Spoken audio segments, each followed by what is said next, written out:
नमस्कार, मैं हूं विकास सुगीजा और आप देख रहे हैं आप तक टाइम। दोस्तों पहुंचे हैं वार्ड नंबर 16 में। आपको बता दें पूर्व पार्षद विनोद तितोरिया के यहाँ पर, जहाँ पर एक जनसभा का आयोजन किया गया। इस जनसभा में पहुंचे हैं कांग्रेस प्रत्याशी लोकसभा के दिवांशु बुद्धि राजा। और बात करें तो करनाल से उपचुनाव के प्रत्याशी सरदार त्रिलोचन सिंह यहाँ पहुंचे हैं। इस दौरान मीडिया से बात की जाएगी और हम आपको सुनवाएंगे दिवांशु बुद्धि राजा का क्या कहना है अपने चुनाव प्रचार को लेकर। दोस्तों हम चाहेंगे इस खबर को ज़्यादा से ज़्यादा शेयर कर देना। सीधा ले चलते हैं दिवांशु बुद्धि राजा की प्रेस वार्ता के अंदर, सुनिए क्या कहना है उनका। लेकिन करनाल के इस बेटे के ऊपर, करनाल के इस छोटे भाई के ऊपर लोगों का इतना भरोसा है, इतना प्यार दे रहे हैं लोग कि कार्यक्रम में मैं अपनी गलती से नहीं, क्योंकि पिछले कार्यक्रम लेट हो रहे हैं, 2-2 ढाई घंटे लेट पहुंच रहे हैं, बावजूद उसके लोग प्यार के अंदर इंतज़ार कर रहे हैं। तो कहीं ना कहीं आप देख सकते हैं कि लोगों का इस बार मन जो है वो परिवर्तन का मन है। और मुझे लगता है जिस प्रकार से आज हरियाणा की सरकार गिर गई, बहुत जल्द आप देखेंगे कि केंद्र के अंदर भी भाजपा की सरकार। जहाँ पे बीजेपी के उम्मीदवार का विरोध होता है आपका स्वागत होता है, कैसे देखते हैं? देखिए बिल्कुल इस सवाल के अंदर ही इस चुनाव का नतीजा जो है छुपा हुआ है। मनोहर लाल जी 2-2 बार के मुख्यमंत्री रहे, उनके पास इतनी ताकत थी, इतना शासन प्रशासन था कि मनोहर लाल जी चाहते तो बड़े से बड़े काम कर सकते थे। आज जगह जगह उनका विरोध हो रहा है।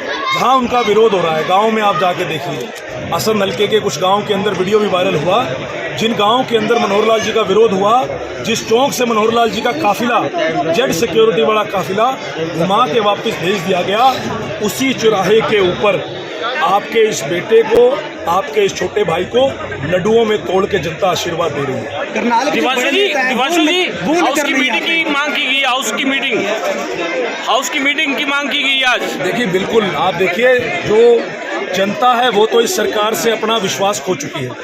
और अभी हाल ही में 3 निर्दलीय विधायकों ने सरकार से अपना समर्थन वापस ले लिया है। अब ये सरकार अल्पमत में जा चुकी है। नैतिकता के आधार पर नायब सिंह सैनी को, सरकार को जो है अपना इस्तीफा दे देना चाहिए।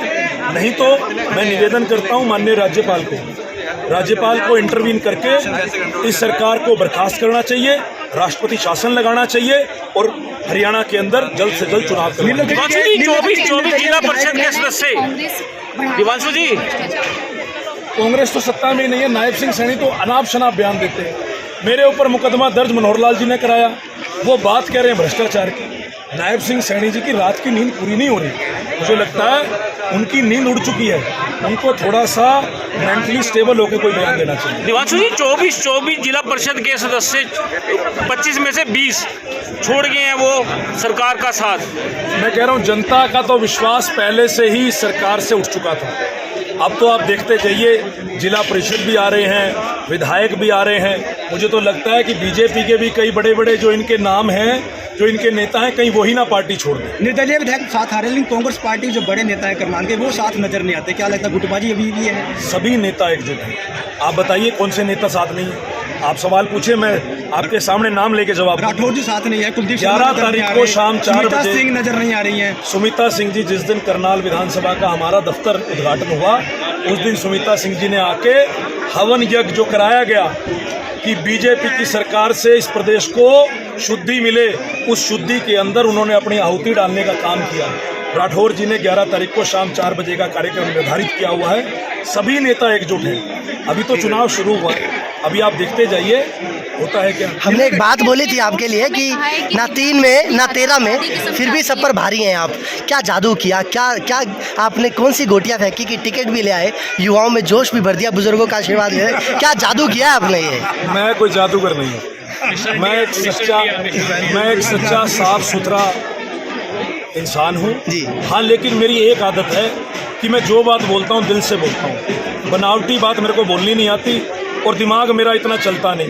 दिल में जो बात होती है वो सामने रखता हूँ। लोगों के दिल को वो बात छूती है तो लोग प्यार देते हैं, समर्थन देते हैं। दिवांशु जी बड़ी बीमारी है टोल टैक्स। दिवांशु जी, दिवांशु हमारा प्रत्याशी नहीं है। ये सब बीजेपी के IT सेल के प्रोपेगेंडा है। ये सरकार अभी तो बहुत कुछ करेगी। जब ये चुनाव हारने लगते हैं तो इसी प्रकार के अजीब गरीब तरीके लेके आते हैं। साम दाम दंड भेद ये लोग लगाएंगे। मेरे नामांकन वाले दिन हमारे नेता पूर्व मुख्यमंत्री भूपेंद्र सिंह हुड्डा जी, प्रदेश अध्यक्ष चौधरी उदय भान जी, उन्होंने खुद आकर अपने हाथों से मेरा नामांकन भराया। तो इस बात का जो आप बात कह रहे हैं, इससे बड़ा प्रमाण क्या हो सकता है? दिव्यांशु भाई, टोल का बड़ा मुद्दा है, उसको लेकर आप आवाज नहीं उठा रहे हैं। मोदी राजा अपराधी किस्म के आदमी हैं। अगर लोगों की आवाज़ उठाना मनोहर लाल जी की नज़र में अपराध है तो हाँ, मैं अपराधी किस्म का आदमी हूँ। अगर बेरोजगारों की आवाज़ उठाना मनोहर लाल जी की नज़र में अपराध है तो हाँ, मैं अपराधी किस्म का आदमी हूँ। अगर आम गरीब लोगों की आवाज़ उठाना सरकार के सामने मनोहर लाल जी की नज़र में अपराध है तो हाँ, मैं अपराधी किस्म का आदमी हूँ। नौशी जी, करनाल लोकसभा के अंदर पानीपत जिला आता है और पानीपत जिले में एंट्री करनी हो, चारों तरफ से टोल टैक्स हैं और उसके अलावा बात करेंगे करनाल में भी बहुत बड़ा टोल टैक्स लगा हुआ है। क्या आप क्या सोचते हैं, क्या कैसे हटेंगे? लोगों के बीच में मैं जा रहा हूँ, बिल्कुल आपकी बात से मैं सहमत हूँ। लोगों में इस बात का जिक्र है कि पानीपत और करनाल को टोल मुक्त होना चाहिए। बहुत लंबा समय हो गया टोल लगे, चाहे वो बस्ताड़ा टोल की बात हो, चाहे पानीपत टोल की बात हो। और पानीपत की इधर देखेंगे जब हम इसराना जाते हैं तो भी टोल आता है, डाहर टोल की बात है। तो कहीं ना कहीं पानीपत और करनाल जो हमारी लोकसभा क्षेत्र है, इसको चारों ओर से टोल ने घेरा हुआ है। मेरी भी प्राथमिकता रहेगी कि अगर लोगों का आशीर्वाद रहा और मैं लोकसभा में पहुंचा तो इस टोल को उखाड़ के यहाँ से फेंका जाए। संजय भाटिया ने भी यही कहा था कि हम टोल को सबसे पहले उखाड़ेंगे, आज तक नहीं उखाड़ा। संसद में भी उठाया इस संजय मुद्दे को। भाटिया को अगर आप मेरे से कंपेयर करोगे तो संजय भाटिया जी को पूछो कहाँ है वो। संजय भाटिया जी चुनाव लड़े, जीत गए। मैं तो पूछ रहा था, खट्टर साहब पहले कह रहे थे कि मेरा चुनाव संजय भाटिया जी संभालेंगे, लेकिन संजय भाटिया जी ने 1-2 प्रोग्राम तो किए, लेकिन लोगों में उनकी इतनी नाराजगी है कि खट्टर साहब ने कहा भाटिया जी आप यूपी चले जाओ, आप करनाल में मत देखना। चर्चाओं का विचार गर्म है कि बीजेपी और कांग्रेस में रोहतक और कांग्रेस करनाल को लेकर फिक्सिंग हुई है। ये सब बीजेपी के प्रोपेगेंडा है। इसका फैसला तो करनाल की जनता करेगी। और आप देखना, हरियाणा की सबसे हॉट सीट बन चुकी है करनाल, और सबसे हैरानजनक नतीजे अगर किसी सीट से आएंगे तो वो करनाल की सीट से। बीजेपी कह रही है कि इस बार 11 सीटें जीतेंगे। सारे सवाल आप ही लोगे, ज्यादा सवाल इधर से दिव्यांशु जी, कैंपेन चल रहा है आपका, क्या लगता है, क्या रिस्पॉन्स है पब्लिक का? देखिए, पब्लिक कंपेयर कर रही है, पब्लिक तुलना कर रही है। ये दो नौजवान है, पब्लिक तुलना कर रही है। पब्लिक तुलना ये कर रही है कि 9.5 साल हमने मनोहर लाल जी को मुख्यमंत्री बनाया। एक बार के लिए मान लेते हैं कि बाकी 20 जिलों को हम साइड में रखते हैं। पानीपत और करनाल जिला तो लोकसभा क्षेत्र में आता है। एक व्यक्ति अगर मुख्यमंत्री बनता है, उस इलाके के लोग उसको बनाते हैं तो उस उम्मीद से बनाते हैं कि वो व्यक्ति हमारे इलाके का विकास करेगा, हमारे इलाके के लोगों के लिए काम करेगा। लेकिन लोगों में आज मनोहर लाल जी के लिए निराशा है।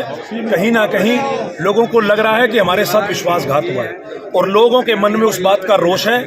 और रोष ही नहीं है, ज्वालामुखी की तरह गुस्सा जो है वो मन में भरा हुआ है, और मुझे लगता है वो सारा गुस्सा ईवीएम मशीन के ऊपर फूटेगा।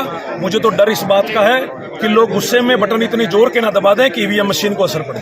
भाजपा कहती है कि कांग्रेस कहती है कि वो एक झटके में गरीबी खत्म कर देगी, क्या उनके प्रधानमंत्री का चिराग ऐसा कुछ खत्म? भाजपा कहती है, कांग्रेस कहती है, क्या कह रहे हैं? भाजपा का कहना है कि कांग्रेस का कहना है कि वो एक गरीबी एक झटके में खत्म कर देगी। नहीं, हमने तो नहीं कहा झटके में खत्म कहा है राहुल गांधी। दिव्यांशु भाई, सोशल मीडिया के बयानबाजी के ऊपर मैं कोई प्रतिक्रिया नहीं दूंगा। एम क्या है? जैसे टिकट जीतना बड़ी अपने आप में बड़ी कामयाबी है, अब एम क्या है, कैसे हराने हैं, क्या रणनीति तैयार कर रहे हैं? मैं मनोहर लाल जी को एक बात कह रहा था कि 9.5 साल अगर लोगों के काम किए होते तो अब झोलियां फैलाकर वोट मांगने की जरूरत ना पड़ती। झोलियां तो आदमी तब फैलाता है जब आदमी पहली बार चुनाव लड़ता है। मेरे जैसा आदमी फैला सकता था, लेकिन मैंने झोलियां नहीं फैलाई।